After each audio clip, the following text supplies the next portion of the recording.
آج جنرل مشرف بھی اپنی آنکھوں سے دیکھا ہوگا.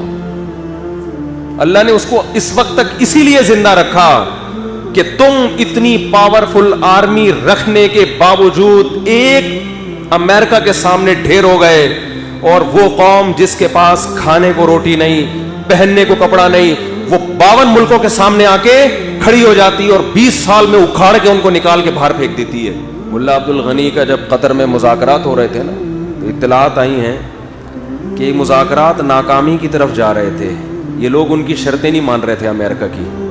ان کا مطالبہ یہ تھا یہاں سے نکلو بس.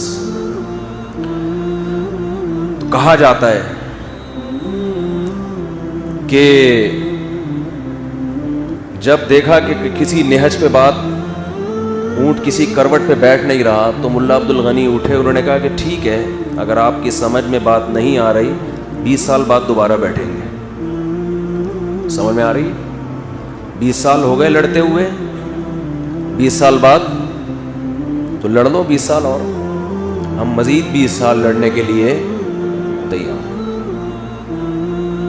سمجھ میں آ رہی ہے بات؟ اب تو آپ کے اچھوں کو بھی سمجھ میں آئے گی انشاءاللہ.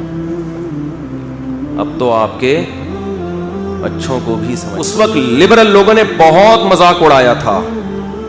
جب امریکہ آیا نا, بمباری ہوئی اور امریکہ کو فتح ہوئی, میں مضامین اخبار میں پڑھتا تھا, ہمارے جو لبرل صحافی ہیں جو بالکل چپ چاپ منہ بند کر کے بیٹھ گئے, ایسے ان کو سانپ سونگھ گیا ہے. بولو نا بھائی, آپ نے جو اپنے شروع میں مضامین لکھے تھے رجوع کرو ان سے.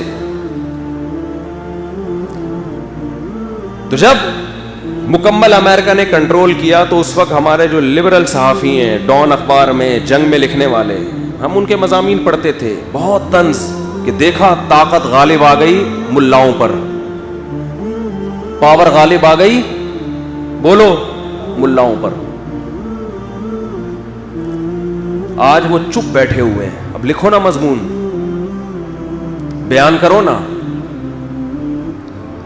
اور یہ ایسا ہی نہیں ہو گیا, ایک ایک گھر سے 10 مردوں کے جنازے اٹھے ہیں, ایک ایک گھر سے, ایک ایک گھر سے پورے خاندان کٹ گئے ہیں. یہ پیڑے کھا کے نہیں ہوا. آج امریکہ اس شکست کی تمام تر ذمہ داری افغان گورنمنٹ پہ ڈال رہا ہے کہ تمہاری وجہ سے ہوا ہے.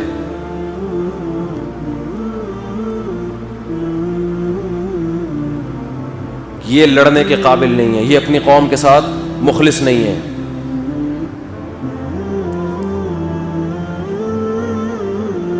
تو افغانستان میں بسنے والے مسلمان, کیونکہ وہاں فیس بک پہ بڑی جنگ ہو رہی ہے, ہمارے جو KPK کے اور کوئٹہ کے لوگ ہیں اور افغانستان کے مسلمان ہیں, ہمارے بھائی ہیں سب, آپس میں فیس بک پہ کیا ہو رہی ہے, جنگ, کہ یہ طالبان تو تمہارے پیدا کردہ ہیں, تم ہی نے مروایا, تم ہی نے ان کو بھیجا, اپنے ملک میں شریعت نافذ کرو نا, ہمارے ملک میں کیوں کر رہے ہو؟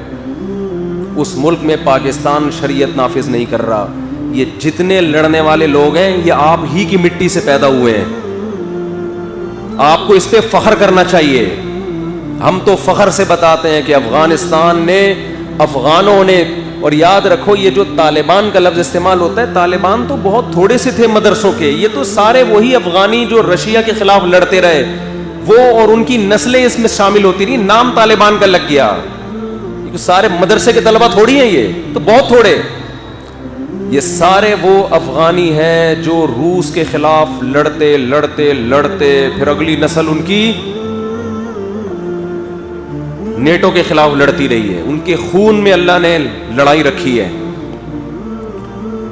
اور اس جنگ کے بعد قیامت تک اب دنیا کی کوئی طاقت چاند پہ تو جا سکتی ہے, مریخ پہ بھی جا سکتی ہے, انشاءاللہ افغانستان کا بارڈر کراس کرنے کی ہمت نہیں کرے. میں آیا ہے, آپ افغانوں کے بوڑھوں سے پوچھو, وہ کہتے ہیں ہم نے غلیلوں سے جنگ لڑی ہے, ہم بندوق چلانا نہیں جانتے تھے. ٹینکوں کے آگے 400 آدمی ایک وقت میں شہید ہوتے تھے, پھر ان میں سے ایک ٹینک پہ چڑھنے میں کامیاب ہوتا تھا. یہ تو وہاں کی تاریخ ہے. افغانی یہاں آتے تھے جو پناہ گزین بتاتے تھے میرا باپ شہید ہو گیا, میرا بھائی شہید ہو گیا, اور ہم گارے سے گارا اٹھا اٹھا کے ٹینکوں کے شیشوں پہ مارتے تھے تاکہ وہ شیشے کیا ہو جائیں؟ اندھے. ایک ایک گلی سے, ایک ایک محلے سے کھرچ کھرچ کے رشیا کی ایک بہت پاورفل آرمی کو انہوں نے نکالا ہے. 16 لاکھ تو رپورٹ ہے, قربانیاں 16 لاکھ سے کئی گنا زیادہ لوگوں نے دی ہیں. ہر گلی, ہر کھمبا وہاں پر آپ کو گولی کا نشان نظر آئے گا. گلیوں گلیوں میں لڑائی ہوئی ہے. اور یہ لڑائی وہاں کی آرمی نے نہیں لڑی, وہاں کی عوام نے, کہ ہم نہیں برداشت کریں گے. مجھے ایک افغانی ملا, اس نے مجھے کہا کہ ہم چرس تو پی سکتے ہیں, یہ جرم مانتے ہوئے کہ جرم ہے, لیکن جو قوم خدا کو نہیں مانتی وہ ہم پہ حکومت کرے, یہ ہماری غیرت کے خلاف ہے. مر جائیں گے, کٹ جائیں گے, اس کو نہیں آنے دیں گے ہم.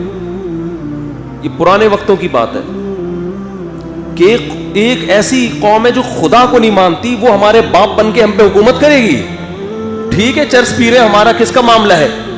چرسی نہیں ہوتے افغانی. ایک مثال دے رہا ہوں کہ اگر کوئی چرسی ہے تو وہ بھی لڑتا ہے, وہ کہے گا میں جان دوں گا خدا کی خاطر, برداشت نہیں کروں گا میں.